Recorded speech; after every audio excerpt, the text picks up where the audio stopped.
حلال لقمہ۔ مئی کا مہینہ اختتام پر تھا، برسات کی آمد تھی، موسم میں بدلاؤ آنے لگا تھا۔ کبھی ابر اور کبھی دھوپ کھل جاتی اور کبھی تیز ہوائیں چلنے لگتی۔ آج بھی کچھ ایسا ہی ہو رہا تھا۔ بہت دنوں کے بعد آج من ہوا کہ پیدل ہی سیر کی جائے۔ میں پیدل ہی بازار کی طرف چل پڑا۔ باریک اور تنگ گلیوں سے گزرتا ہوا وہ منزل مقصود کی طرف بڑھتا جا رہا تھا کہ گلیوں سے گزرتے ہوئے بچپن کے سہانے دن یاد آنے لگے۔ دن رات انہی گلیوں میں دوڑتے پھرتے، اب تو برسوں میں بھی ادھر سے گزر تک نہیں ہوتا۔ پیدل چلنے کی عادت ہی نہیں رہی، کار ان تنگ گلیوں سے گزر نہیں سکتی تھی۔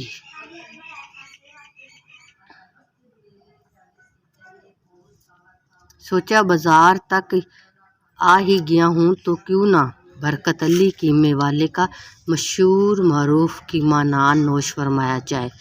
یہ خیال آتے ہی میں بازار کی اس گلی میں مڑ گیا جہاں برکت اپنے قیمہ نان والی ریہڑی لگاتا تھا، لیکن جیسے ہی میں گلی کی نکڑ پر پہنچا، اس منظر کو دیکھ کر اچانک میرے قدم رک گئے۔ سامنے زمین پر میلی کچیلی بوسیدہ سی چادر پر ایک 8-9 برس کی بچی گہری نیند سوئی ہوئی تھی، اور اس چادر پر اس نے جوتے پالش کرنے کے ساز و سامان سجا رکھے تھے، یعنی اس کے جوتوں پالش کی دکان تھی۔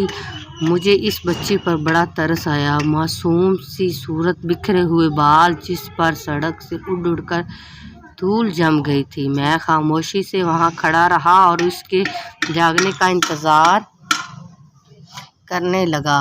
کچھ دیر بعد وہ نیند سے بیدار ہوئی اور آنکھیں ملتی ہوئی میری طرف دیکھ کر بولی، جوتے پالش کروانے ہیں جناب؟ میں نے مسکرا کر جواب دیا، جی کروانے ہیں، لیکن میں تو جوتے گھر ہی بھول آیا ہوں۔ آپ ایسا کریں، یہ پیسے رکھ لیں، میں بعد میں آ کر آپ سے جوتے پالش کروا لوں۔ بولتے ہی میں نے جیب سے 500 روپے کا نوٹ نکال کر بچی کی طرف بڑھا دیا۔ وہ حیران اور بے چارگی سے میری طرف دیکھنے لگی۔ میں نے پوچھا، کیا ہوا؟ تو یہ پیسے کہنے لگی، میں جناب واپس لینے کے لیے کھلے نہیں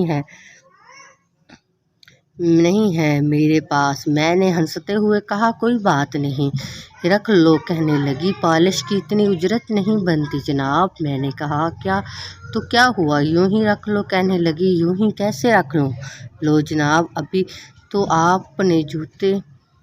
آپ جوتے بھی نہیں لائے ہیں اور میں نے پالش بھی نہیں کیے، مفت کے پیسے میں نہیں لے سکتی، اللہ کو حساب دینا پڑے گا۔ بچی کا یہ جملہ سن کر میرا پورا وجود لرزا گیا اور میں نے حیرت سے اس بچی کی طرف دیکھنے لگا اور بچی معصومیت سے میری طرف دیکھنے لگی۔